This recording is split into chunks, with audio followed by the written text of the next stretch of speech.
Bon alors eh bien salut à tous, j'espère que vous m'entendrez bien parce que j'ai pris un autre micro à part que la GoPro.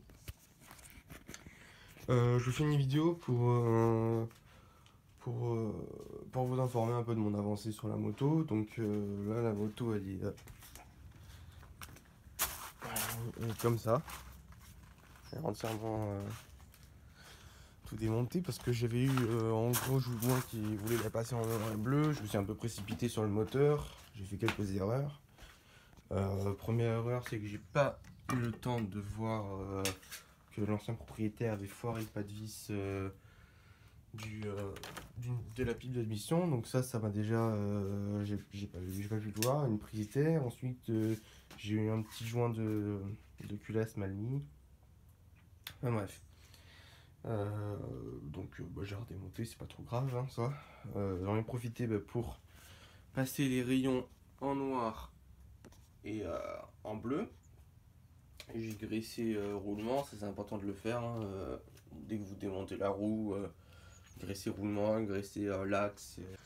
Du coup là où j'en suis, là j'ai mes anciens carters qui sont ici, entièrement démontés. J'ai acheté des nouveaux carters de 2014, alors avec l'embrayage, roulement à billes, etc. Donc là j'ai fini de le démonter, quelques trucs à faire encore.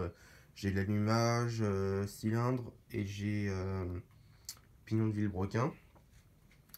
Bon là du coup c'est l'ancien Vilo, il est tout neuf, hein, de toute façon ça y a pas s'en douter. Là-bas du coup j'ai mon embrayage MOS, mon 80 MHR, MVTDD, tout ça. Donc moi je vais monter l'embrayage MOS sur le nouveau embrayage, parce que déjà il est moins marqué, parce que l'autre l'ancien était limé. Moins marqué, etc. Ensuite il faudrait que je vérifie la boîte, mais je pense que la boîte est en meilleur état. Encore que la mienne avait été changée et du coup elle est vraiment en excellent état. Sachant toutes les vidanges que je fais au moins une vidange par mois, donc vraiment la boîte est dans un état nickel. Il y a peut-être les rondelles qui ont été un petit peu grignotées, mais bon. L'état des vis, ça va. Plateau presseur, l'embrayage, tout ça il est neuf parce que vraiment 2014 le moteur a jamais été démonté, donc je suppose qu'à l'intérieur là-dedans ça doit être largement mieux que le mien parce que moi mes roulements de boîte sont un peu usés. Donc là je voulais vous montrer un nouvel achat que j'ai fait. Du coup, moi je vous conseille en général de garder vos roulements, vous les graissez un peu, enfin, vous mettez de la bonne graisse, un gros paquet de graisse comme ça. Vous mettez de la bonne graisse et vous le calez dans un coin. Ça vous permettra, si vous démontez d'autres moteurs, on sait jamais, mais moi qui démonte d'autres moteurs, de vérifier la portée de roulement. Donc toujours bon, moi je le prendrai, je vais le garder de côté. Pour l'instant je le fous ici. Tac. Voilà, alors après c'est pareil, le Vilo, mettez-le sur un chiffon, y en a qui le foutent carrément dans un bac en plastique, la boîte conseille démontée. Je conseille pas, hein, c'est plus résistant qu'un embrayage parce que c'est pas de l'alu. Mais voilà, je pense que c'est anti-mécanique quand même. Du coup, ouais, alors je vais vous montrer un truc, c'est celui-là.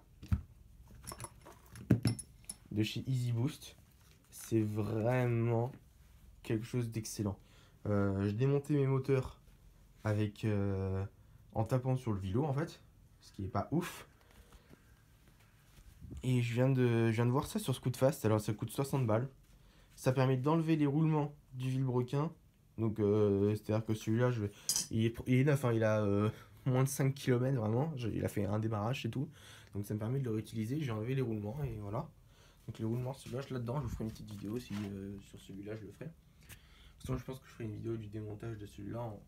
J'ai vu que je pouvais vous caler ici en penchant la GoPro un peu vers le bas. Et normalement, vous verrez vers là à peu près. Enfin, vous verrez comme ça en fait. Je ferai une vidéo du démontage et en gros, alors ça c'est, on cale le roulement entre les deux là et ensuite on vient appuyer avec la grosse vis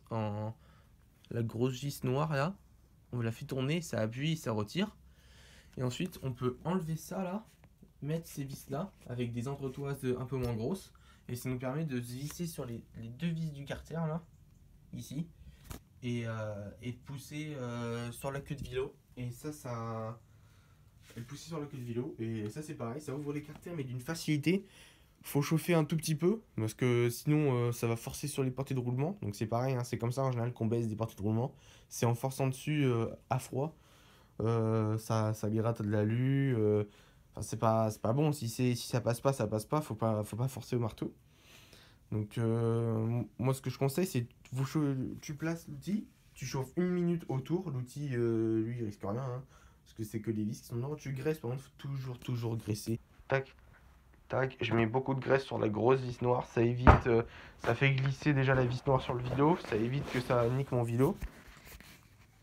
Plein de trucs comme ça. Oui, là, le vélo, il est pas tout baisé, tout ça. Donc, toujours bien de faire ça. Et alors cet outil il est extrêmement bien. Donc si vous démontez des moteurs, même qu'une seule fois et tout ça, si forcément vous le quittez, tout ça, vous allez forcément redémonter pour les roulements de vélo, pour vérifier, tout ça. C'est super bien, je vous jure. J'ai galéré avant, j'ai démonté mon carter en moins de 5 minutes, il était ouvert complètement. Il est super bien, il force sur le vélo et ensuite vous tapotez un peu sur la boîte avec un maillet et puis c'est bon, ça passe. Enfin bref, voilà. Bon, après j'ai quelques nouveaux outils, j'ai un Magnusson là, une boîte complète avec un tournevis électrique. J'ai un petit tournevis Facom et Magnusson, marteau Magnusson, pince Magnusson, pince Akos Magnusson. J'ai aussi une pince Aito, je me suis servi, elle est par terre Magnusson. Des bouchons d'oreille Magnusson, ça c'est important quand vous tapez au marteau. Ça peut paraître con, mais ça règle beaucoup de problèmes, ça évite d'avoir mal aux oreilles, tout ça. Pas mal de produits, bon, c'est ce qui me manquait un peu. J'ai acheté un pot de graisse, 2 nettoyants freins, un dégrippant ultra puissant, WD-40 et du nettoyant contact, ça c'est pas mal aussi. Et puis voilà, sinon j'ai fini de mettre les couvre-rayons, donc la moto est passée en noir et bleu, ça y est. Ce qui manquera à changer, pas grand chose en fin de compte. Même pas du tout, je crois. Il manque à changer, j'enlèverai les autocollants, hein, ça c'est sûr. Et puis sûrement un petit kit déco pour la fin de l'année, mais pour l'instant on restera comme ça.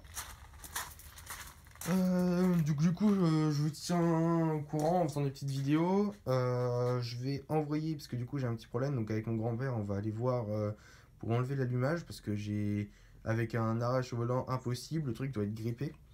Donc on va essayer de voir avec lui. Moi je m'en fous, je le garde pas, donc on verra si on le coupe, on va faire un truc comme ça, on verra. Donc voilà, je vous tiens au courant. Une fois qu'il est démonté, de toute façon je reviens ici, donc une fois qu'il est démonté, je vous fais une petite vidéo de l'état de la boîte et tout ça. Et ensuite cet après-midi, je pense que là je vais recevoir les pièces du remontage. Donc cet après-midi, je vais remonter mes nouveaux carters et je vous ferai une petite vidéo sur le remontage en accéléré du bas moteur, sûrement de l'embrayage, allumage, et puis enfin allumage vous l'avez déjà sur la chaîne, donc je pense que je ferai embrayage et je finirai sur le haut moteur avec le squish, tout ce qu'il faut. Voilà. Donc on se tient pour une prochaine vidéo. A plus. Oh, j'ai pété ma boîte! J'ai pété ma boîte!